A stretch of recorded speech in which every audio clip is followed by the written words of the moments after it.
Salut tout le monde, c'est Cédric, chauffeur VTC sur Bordeaux. Et donc aujourd'hui, je vais te présenter pour moi les 7 qualités à avoir pour être chauffeur VTC. A tout de suite.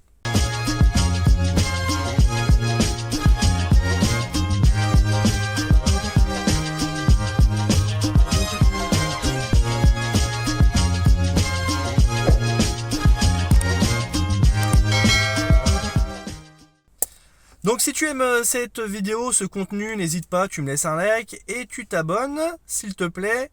Et je te rappelle que si tu souhaites devenir chauffeur VTC, tu trouveras en barre de description les codes parrainage Uber qui te permet d'avoir une formation à moindre coût. Voilà. Ça me permet aussi d'avoir un bonus de parrainage. Malheureusement, il n'existe plus pour les personnes qui, eux, font usage du code parrainage, ce qui est bien dommage, mais bon, c'est comme ça. Par contre, Bolt, eux, te rémunèrent 100 € si tu fais, je crois que c'est 20 courses ou un truc comme ça en 15 jours. 100 € pour toi, 100 € pour moi. Donc c'est pas mal.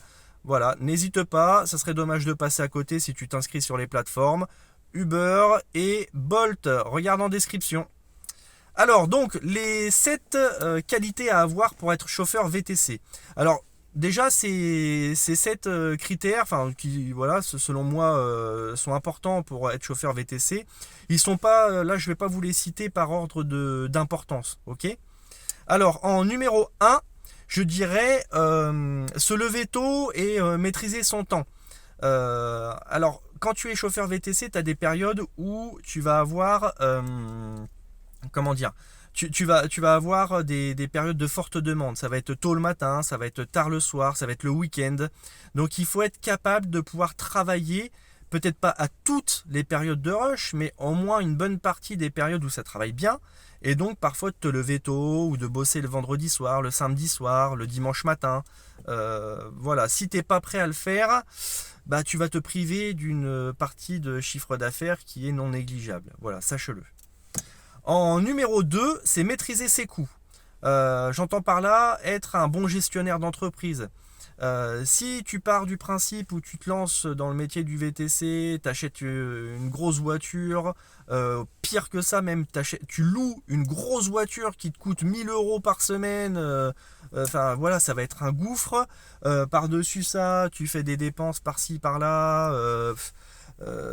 Tu vois, enfin voilà, il faut vraiment raisonner ses tarifs. Après, si tu as une clientèle, tu arrives direct à te constituer une clientèle qui paye cher les courses, pourquoi pas, tu vois. Il y en a plein hein, qui roulent en Mercedes, qui roulent en van, mais parce que derrière, soit ils ont pris le pari d'avoir une clientèle qui paye bien et ils ont réussi à l'avoir et dans ce cas-là, bah, ils s'en sont sortis. Soit ils avaient déjà la clientèle, soit ils ont monté en gamme en fait. Ils ont commencé par les applications, petit à petit ils ont eu leur clientèle, ils ont changé de véhicule, etc. Et ils sont arrivés à avoir aujourd'hui un véhicule de luxe. Mais si toi d'entrée tu te lances là-dedans, par exemple tu fais ce genre comment dire, d'achat, et je te renvoie à ma vidéo sur les véhicules qui pour moi sont bien pour commencer. Voilà, faut faire attention à tous ces coûts. Donc voilà, les coûts. Troisième critère, être commerçant. Être commerçant, ça veut dire bah voilà, sourire, savoir accueillir le client, bonjour, au revoir, je vous en prie, passez une bonne journée, savoir le dire en anglais, peut-être ces petits mots-là aussi, parce que parfois tu as des touristes, si tu parles espagnol, pourquoi pas, italien, pourquoi pas, mais au moins de savoir le dire en anglais. Hello, good morning, good afternoon, goodbye, have a good day. Tu vois, ce genre de truc, ça fait toujours plaisir, quoi. Quand quelqu'un te dit au revoir, bonne journée, tu vois, c'est quand même mieux que rien du tout ou ciao, tu vois. Donc voilà, je pense que être commerçant, c'est important. Quatrième critère, la régularité. Si tu as des clients privés, ou même si tu n'en as pas, mais que tu te connectes vraiment de façon très irrégulière, ou alors bah, tes clients, je sais pas moi, tu as des clients privés souvent le lundi et le mardi, et puis bah, des fois tu bosses pas le lundi, des fois tu bosses pas le mardi, souvent tu prends des vacances, tu fais autre chose. Tu vois, du coup tes clients ils vont être, bah, ils vont plus faire appel à toi quoi. Une fois, si tu as de la chance, tu vas être absent. ils vont prendre quelqu'un d'autre et ils vont revenir vers toi. Et encore, si tu as de la chance. Sinon, la plupart, ils t'appellent, t'es pas là, ciao, tu t'as perdu ton client en fait. Donc faut être régulier. Ce qui veut dire aussi parfois sacrifier un peu ses vacances. Voilà. Ou alors après, tu pars dans un mode, dans un état d'esprit où tu te dis c'est moi qui gère mon travail, j'ai la liberté de prendre mes vacances, etc. Mais derrière, tu sais que tu as intérêt de rentrer des clients parce que tu vas en perdre. Et dans ce cas-là, ce ne sera jamais les mêmes clients, etc. Bon, c'est un choix, mais bon. Donc être régulier, quoi. Régulier dans tes jours de travail, dans tes horaires. Je te conseille même de te faire un planning hein, pour savoir combien d'heures tu travailles, quand est-ce que tu travailles à l'avance. Essaye un petit peu de te faire un planning. Après, bien sûr, quand tu as des clients privés, bah, que tu dois ajuster un petit peu ton planning, tu peux l'ajuster un peu, mais essaye quand même d'avoir une routine, tu vois, une certaine routine de travail. En numéro 5, c'est l'organisation. Tu vois, il faut quand même que tu sois organisé. Tu as un petit parapluie au cas où il pleut, que tu as des bouteilles d'eau dans ton coffre ou dans ta boîte à gants, que tu sais que le lundi tu fais ton ménage, le mardi tu fais ceci, le matin avant d'embaucher tu secoues tes tapis, tu les brosses, tu passes un coup d'aspi s'il y a besoin. Tu vois, tout ça que tu le saches un petit peu à l'avance et que tu sois vraiment organisé, que dans ton véhicule tu as un kit de nettoyage au cas où bah déjà pour passer un coup tu vois entre les clients quand c'est trop sale, et puis aussi tu vois, moi j'ai une serviette pliée vraiment à plat dans mon faux coffre en fait. J'ai une planche sous mon coffre où je peux ranger des choses, et en fait j'ai mis une serviette, tu vois, au cas où, je sais pas si un jour il y a quelqu'un, je sais pas ce qui peut y arriver, je sais que ça peut servir d'avoir une serviette. Donc j'ai une serviette avec un kit de nettoyage, des lingettes, voilà, j'ai ce genre de choses avec moi. J'ai des sacs à vomi, tu vois. J'ai un constat. Donc je vous le disais dans la vidéo, dans une autre vidéo, il y a un chauffeur qui conseille d'avoir un constat pré-rempli. Bah voilà, ça c'est une super idée. Je vais le mettre en application dans pas longtemps là. Parce qu'il faut que je me reprocure un constat parce que j'ai utilisé le mien. Mais voilà, ça c'est des choses à faire. Donc voilà, sois organisé, quoi. Sixième conseil que je pourrais vous donner, c'est la présentation. Alors, je ne suis pas un modèle de présentation.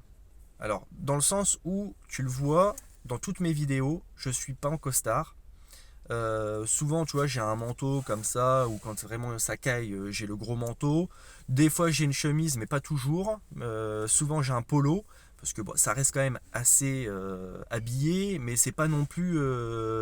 Tu vois, je suis jamais en jogging, survêt, etc. Jamais tu me verras comme ça. J'ai toujours un pantalon propre. Quand je dis propre, c'est un petit pantalon, tu vois, de ville, avec des baskets correctes. Souvent j'ai une chemise ou un polo. J'ai jamais, je sais pas moi, des poils partout sur le visage, ou tu vois, quelque chose qui fait pas propre, je sais pas moi, où tu sens la sueur, ou ça, non, jamais, tu vois, je suis toujours propre sur moi. Et dans mon véhicule, c'est propre aussi. Voilà. Ça, c'est hyper important. Mon véhicule aussi à l'extérieur est propre. Alors, pas toujours clean, clean, tu vois. On bosse beaucoup.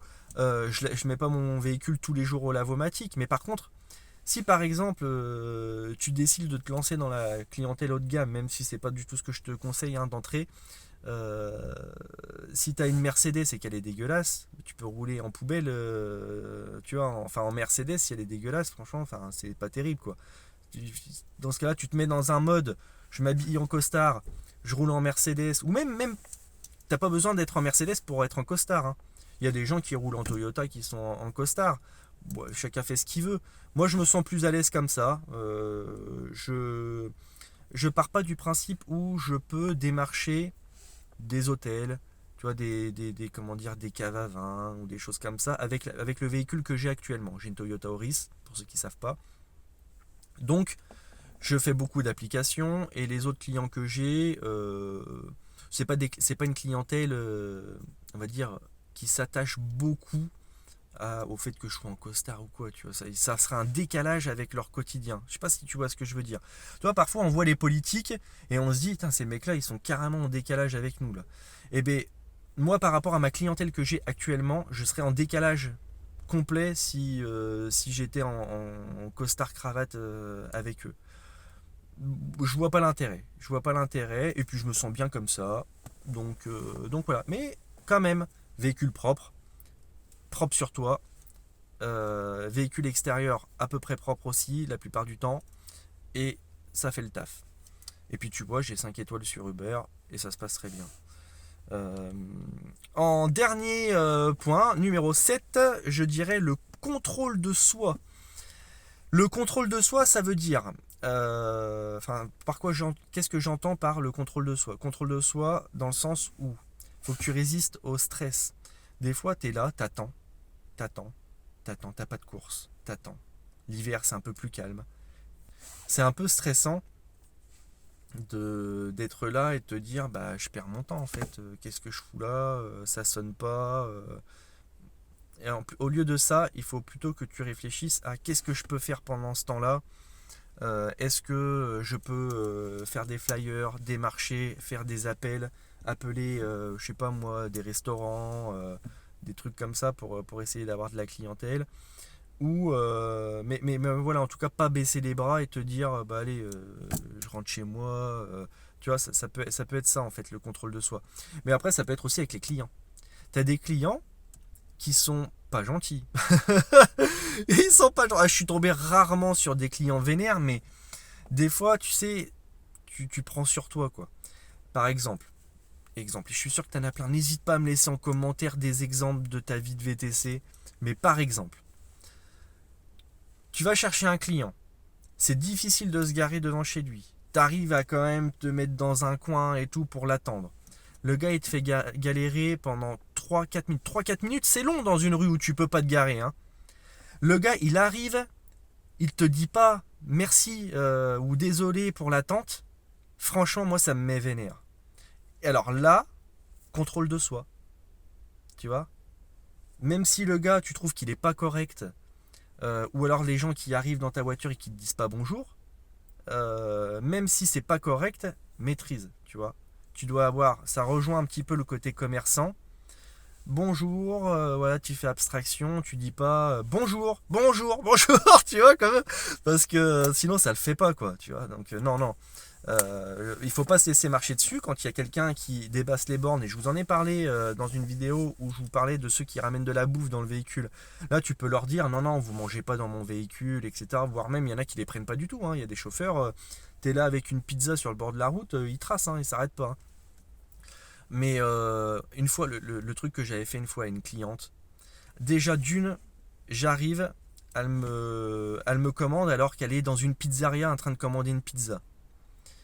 Je peux pas me garer en plus à l'endroit où elle m'avait commandé. C'est Domino's Pizza à Bordeaux, vous voyez, sur les boulevards. C'est quand même galère là, tu peux pas te garer. Donc du coup, je me mets dans une rue perpendiculaire et j'attends. Tu vois, tu as le chrono Uber si t'es pas trop loin qui se met en route, heureusement. C'est Uber ou Bolt, je sais plus. J'attends. Et là, franchement, je me suis dit, vas-y, je vais me tailler. Tu vois, en plus, j'avais repéré que c'était à peu près la pizzeria. Et voilà. Bon, finalement, la cliente, elle m'appelle. Bon, tu vois, c'est déjà mieux que le client qui t'envoie un message. Ouais, vous êtes où? Bon, la cliente, elle m'appelle, elle me dit, ouais, je suis là, c'est bon. Bon, déjà, ça me saoule parce qu'il a fallu que je fasse un détour pour revenir chercher la cliente. Donc, je fais le détour, je reviens chercher la cliente. Là, elle a une pizza dans la main. Je l'ai faite rentrer. Mais j'aurais pu annuler, hein. Vraiment, tu sais, des fois t'hésites, tu te dis je fais quoi, j'annule pas. Bon allez, j'ai fait rentrer la cliente et là ça puait la pizza. Merde. ça puait la pizza. Et en fait, tant pis, ça caillait, mais j'ai ouvert la fenêtre, hein. J'ai ouvert la fenêtre, ça puait la pizza là, non, tant pis, hein. Alors j'ai pas ouvert sa fenêtre à elle quand même, j'ai pas fait le chacal, j'ai ouvert la fenêtre à l'avant. Mais voilà, tu roules, la course elle fait 15 minutes, t'es avec quelqu'un qui pue la pizza dans ta voiture. Je sais pas, dites-moi, vous auriez fait quoi? Vous l'auriez prise ou pas cette cliente? Qu'est-ce que vous lui auriez dit? Qu'est-ce que vous auriez fait à ma place? Moi je l'ai prise quand même. C'est vrai que je me suis posé la question si je devais la prendre ou pas, mais je l'ai prise quand même finalement cette cliente. Je sais pas. Alors après, tu vois, quand tu prends un client comme ça, des fois tu te fais avoir, hein, tu vois pas. Ils ont un sac et en fait ça sent la bouffe et tout. Tu t'en aperçois que quand ils sont assis et que tu traces, quoi. Bon là j'ai vu qu'elle avait une pizza et je l'ai fait rentrer. Mais du coup, quand tu déposes ta cliente, c'est t'ouvres les 4 fenêtres à fond, tu roules 5 minutes avant que l'odeur s'en aille. Alors moi j'ai du parfum dans mon accoudoir central là. J'ai du parfum, j'ai de quoi désinfecter aussi hein, les sièges et tout. Bon là j'ai pas désinfecté les sièges quand même parce que les pizzas elle les a pas mis sur le siège. Alors là il n'y avait pas moyen par contre qu'elle pose les boîtes à pizza sur le siège. Là je lui aurais fait la remarque directe quoi. Mais bon voilà, tu vois, c'est ce genre de choses qu'il peut y avoir. Donc il faut rester zen. Bon moi j'ai ouvert la fenêtre simplement pour... Bon, elle a compris hein, que sa pizza elle puait la mort. Euh, mais voilà, je lui ai pas fait de remarques désagréables. Euh, Autre point, là on a fait les 7 points. Hein. Je vous partage un petit peu mon expérience. Par exemple, là c'était cette semaine. Tu vois, je suis allé chercher une cliente qui avait commandé une course. Elle commande à 6 heures. Course à 6 heures. Bon, j'arrive un petit peu avant. Sauf que dans sa rue, c'est une rue à sens unique et où tu peux pas te garer sur les côtés parce que tu as des poteaux tout le long. Et donc, il faut que ta cliente soit là quand tu arrives. Quoi. Donc je l'appelle et je lui dis je suis devant chez vous, descendez. Je l'ai appelé 3-4 minutes avant que ce soit l'heure. D'accord. Et donc j'attends les 3-4 minutes qui se passent et donc à 5h59 je m'engage dans la rue pour que Uber comprenne que moi je suis pas en retard, tu vois, je suis à l'heure. On sait jamais, tu vois, si l'algorithme voit que tu es en retard dans tes réservations et qu'il décide de ne plus t'accorder de course en réservation, ça serait dommage alors que c'est pas ma faute. Donc je m'arrête devant la cliente et en fait c'est une rue où il y a pas mal de monde qui passe dans cette rue. J'attends 15-20 secondes, je peux pas attendre plus parce que vite il y a une voiture qui se ramène derrière moi et la cliente elle descend pas. Alors qu'elle m'a dit qu'elle mettait ses chaussures et qu'elle descendait hein, quand j'ai eu au téléphone. Donc j'avance un peu, je m'arrête plus loin, vous êtes où? Je suis obligé de refaire un détour et de la prendre. Donc là, elle rentre dans la voiture, il est 6h02 ou 6h03, un truc comme ça. Et donc, voilà, je lui dis gentiment, avec diplomatie, que quand on commande une réservation à 6h, il faut soit être là à 6h pétantes ou alors un petit peu avant, mais pas après, parce que sinon, en plus, dans la rue où elle est, on peut pas stationner, on peut pas s'arrêter sans qu'il y ait une voiture derrière qui arrive, et que, voilà, je lui ai fait comprendre que c'était pas correct. Donc elle m'a dit oui, on me l'avait jamais dit, parce que c'est quelqu'un qui commande souvent des courses apparemment. Donc voilà, je me suis permis de lui dire, mais avec gentillesse quoi. On verra si j'ai à nouveau cette personne. On verra si elle a évolué. Si elle n'a pas évolué, je la prendrai plus. Voilà, et je lui mettrai une mauvaise note sur l'application. Parce que là, je lui ai quand même mis 5 étoiles parce qu'elle était quand même gentille. Elle m'a dit oui, excusez-moi, il n'y a pas de souci. Tu vois, elle a été gentille. C'est pas parce qu'elle est arrivée 2 minutes en retard que tu es obligé de lui mettre une sale note sur l'application. Là, elle m'a dit oui, ok, excusez-moi, machin et tout. Bon, allez, c'est bon, passe, tu vois. On va pas faire tout un drame de ça. Mais si jamais je dois reprendre cette cliente et que ça se passe pareil, je lui mettrai une mauvaise note. Là, par contre, oui. Voilà. Bon, je te le redis, n'hésite pas à me laisser un like, ça me fait plaisir quand tu laisses un like sur la vidéo ou que tu t'abonnes. Si jamais tu as des remarques à me faire, ou si tu as des sujets de vidéo que tu aimerais que j'aborde, n'hésite pas à me les laisser en commentaire.